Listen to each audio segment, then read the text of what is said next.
Good afternoon and welcome to a webinar on fast-tracking antimicrobial programs hosted by EAS Consulting Group and presented by EAS Independent Consultant Dr. Sousan Sheldon. EAS, a member of the Certified Family of Companies, is a leader in regulatory solutions for industries regulated by FDA. Our global network of over 150 independent advisors and consultants enables EAS to provide comprehensive consulting, training, and auditing services, providing proactive regulatory compliance.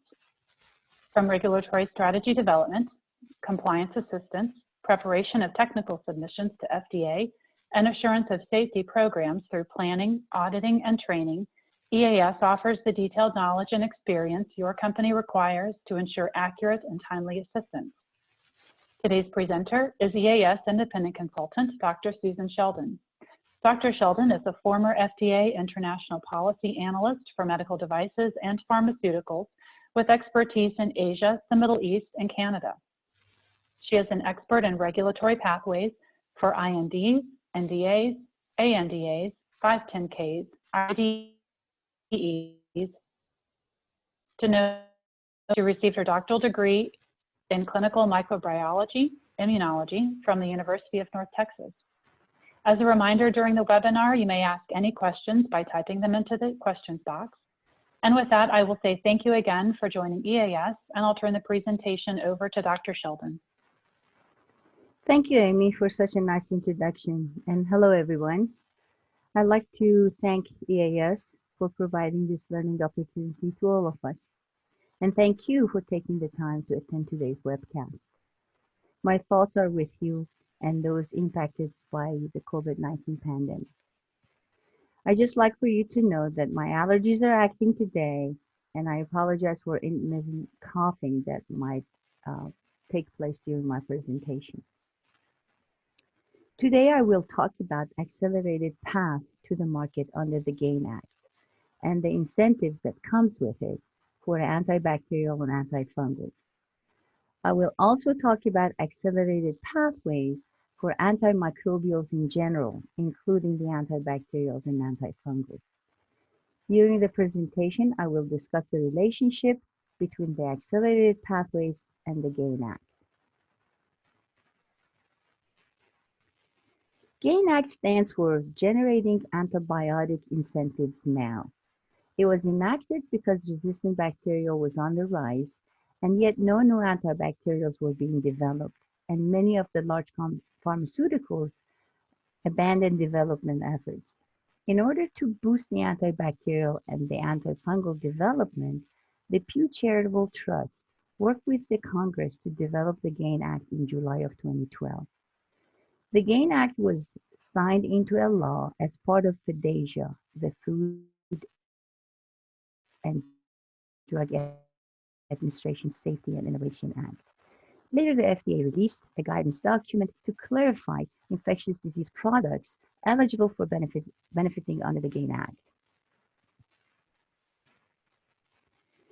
QIDP is a drug intended to treat serious or life-threatening bacterial or fungal infections caused by two things: resistant pathogens, including the new and emerging pathogens, or pathogens listed in the 21 CFR 317.2.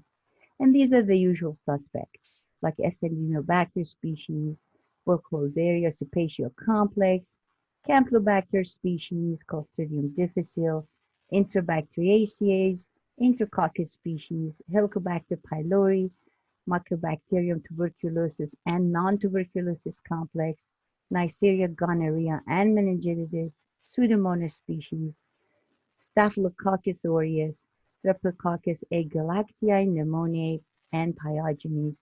Vibrio cholera is the last one of the bacteria. And then for the fungi, they have listed four species: the Aspergillus, the Candida, Coccidioides, and Cryptococcus species.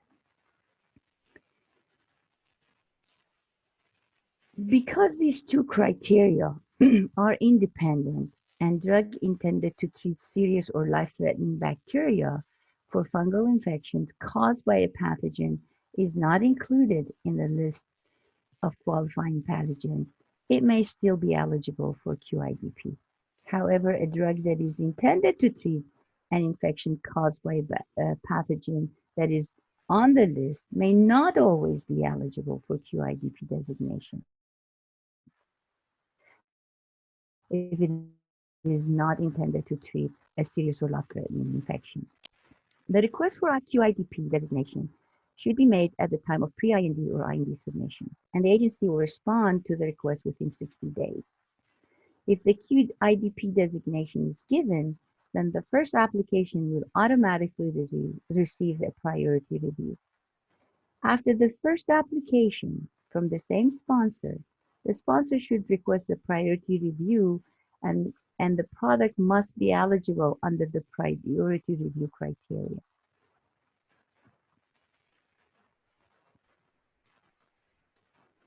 What are the incentives under the GAIN Act?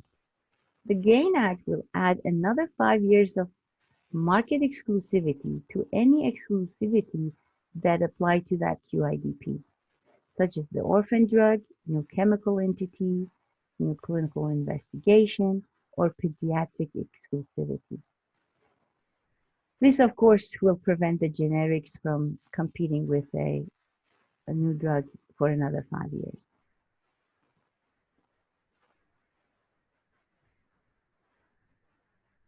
And the GAIN Act also speeds development and FDA review because the QIDP will receive fast track and priority review.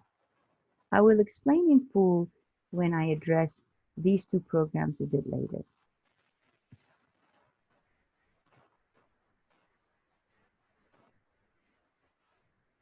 In order to incentivize the development of drugs to fill an unmet medical need for a serious condition, FDA has developed various programs to expedite drug development and review. For these programs, these are 4 programs: the Fast Track, Breakthrough Therapy, Accelerated Approval, and Priority Review, and can be used to develop antibacterials, antifungals, antivirals, and antiparasitics. Before going into the details of the programs, I need to provide you with some FDA definitions. The first definition is a serious condition. Serious condition is a condition associated with morbidity and that impacts the day-to-day function. It is not short-lived or self-limiting, but it does not have to be irreversible if it is persistent or recurrent. All life-threatening conditions should also be serious conditions.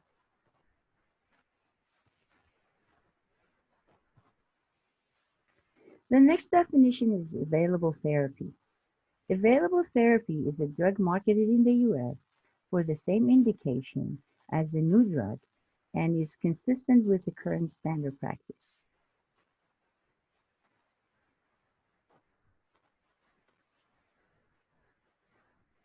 Unmet need is the third definition I'd like to explain to you.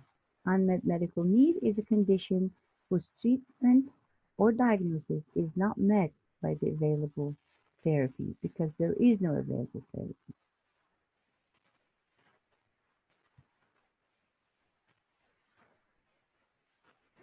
Or if it is a therapy that has an effect on an outcome that is not affected by the available therapy, or the new drug shows improved effects on a serious outcome, or the new drug has effect on a serious outcome in patients that do not respond to the available therapy, or do not tolerate the available therapy. Or the new drug can be used in combination with other drugs where the available therapy cannot, or the new drug has the same efficacy as the available therapy with less effects, with less side effects, or the new drug has the same safety and efficacy as the available therapy with additional documented benefit. And finally, where there is the available therapy That therapy was approved under accelerated approval, and the post-approval studies are not completed yet. I will explain this a bit later when I discuss the accelerated approval program, and this becomes a bit more clear then.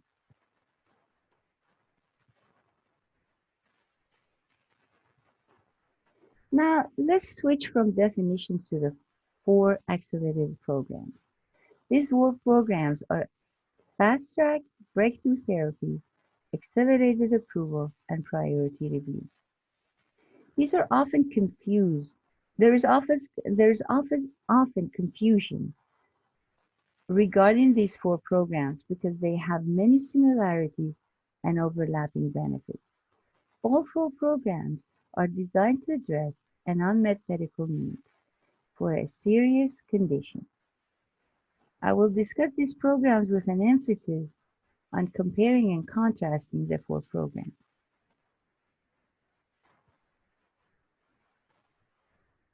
The first program is a Fast Track Designation. The type of data that required for receiving such designation is preliminary non-clinical, mechanistic, or clinical data. And the data should demonstrate potential to address an unmet need for a serious condition. If granted, the benefits are more frequent meetings with the FDA, more frequent written communications from the FDA, and you will have a rolling review. In other words, you are permitted to submit various modules of the NDA as they become available for gradual review by the agency. In this case, you do not have to wait to submit everything at once. The request for Fast Track should be submitted with the IND submission, or ideally no later than the pre-NDA or BLA meeting.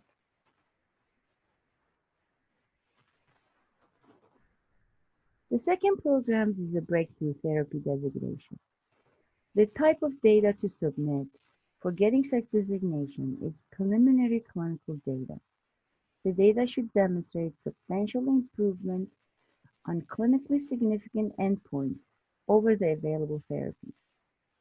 If granted, the benefits are more frequent meetings with the FDA, more frequent written communications from the FDA, and a rolling review, and intensive guidance for your drug development program, and involvement of the FDA senior management to expedite the development. The request for breakthrough therapy should be submitted with the IND submission, or ideally no later than the end of the phase 2 meeting.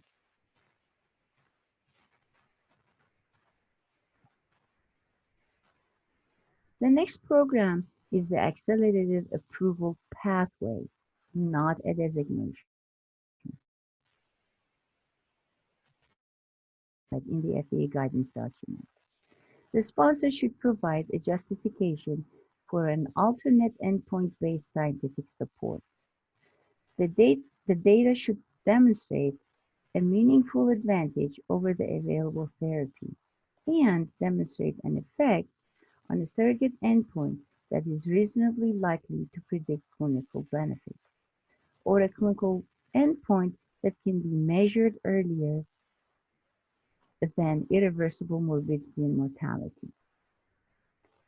If this designation is granted, approval is then based on a surrogate or intermediate endpoint, which often allows shorter development time. Note that for these drugs, the FDA requires clinical trials to be conducted post-approval to confirm clinical benefits. And this is what I meant when I was talking about the definition of unmet clinical need. On that slide, I said, where only available therapy was approved under accelerated approval and clinical benefit has not been verified post-approval, and this constituted an unmet clinical need. There is no information in the guidance document on when to submit the request for accelerated approval. The sponsor should ordinarily discuss the possibility of accelerated approval with the FDA's review division during the development, supporting, for example, the use of the planned endpoint as a basis for approval, and discussing the confirmatory trials, which should usually be already ongoing at the time of approval.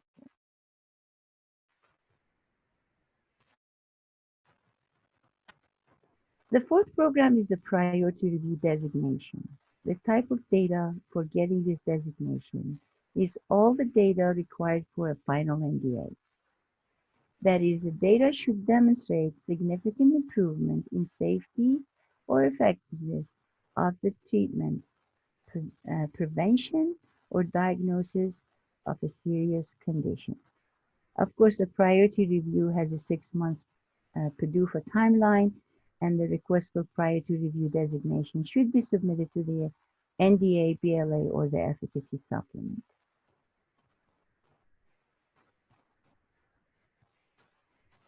Let's now compare and contrast the various programs. Fast Track and Breakthrough Therapy are the most similar programs. They are designed to expedite drug development for serious conditions. They are significantly different in the kind of data that must be submitted. The Fast Track data can be preliminary non-clinical, for example, activity in animal models, in vitro PK data, or it can be a mechanism of action rationale.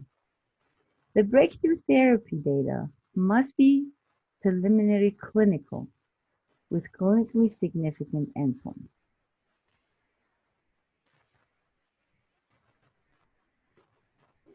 There's also a subtle difference in the criteria. The fast track only have to have potential to address unmet clinical need, while the breakthrough must have clinical data to address unmet clinical need. The fast track and breakthrough both have rolling reviews.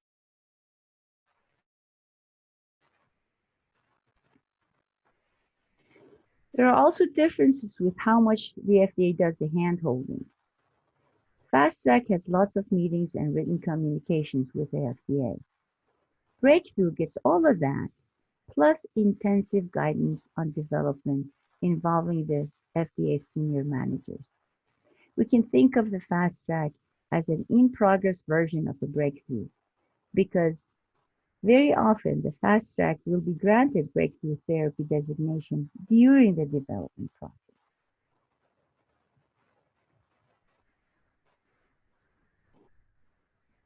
The accelerated approval is most often the most different one of the 4 programs. It is an approval pathway and not a designation. An approval pathway is a mechanism to the market, whereas a designation is generated for drugs based on meeting certain criteria with certain benefits. For example, priority review will get a faster review, and the orphan drug designation gets tax credits and 7 years of exclusivity. The accelerated approval allows for use of surrogate endpoint that is likely to predict clinical benefit, or an intermediate clinical endpoint that can be measured earlier than the irreversible morbidity or mortality. An accelerated approval drug must provide advantage over the current therapies. This pathway has been used extensively for drugs to treat cancer or HIV, because one can have a good idea of how treatment is working by measuring tumor size or viral load, rather than waiting for the long-term survival data.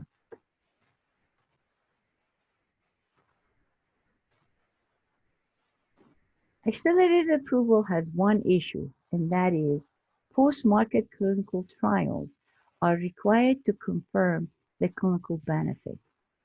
Until then, the labeling has a specific language to indicate that the clinical benefit has not been shown. Additionally, the drug can be removed from the market if the drug fails to show clinical benefits after approval.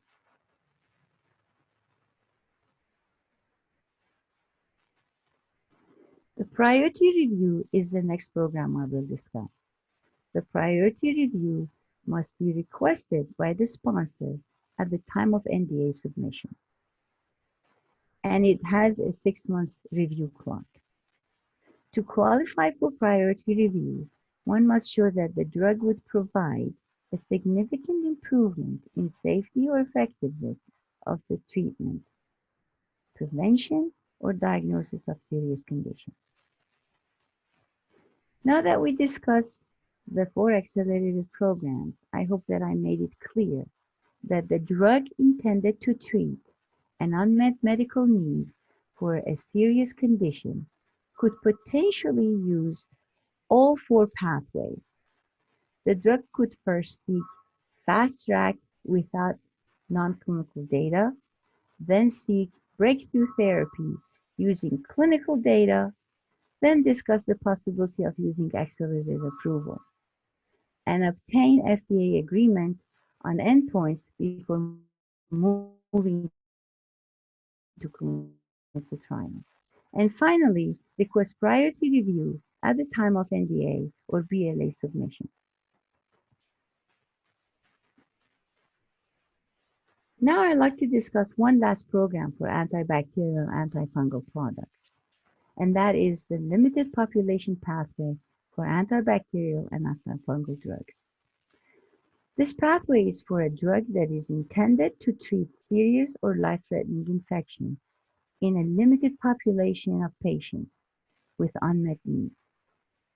The sponsor can use this pathway if it meets all these 3 criteria.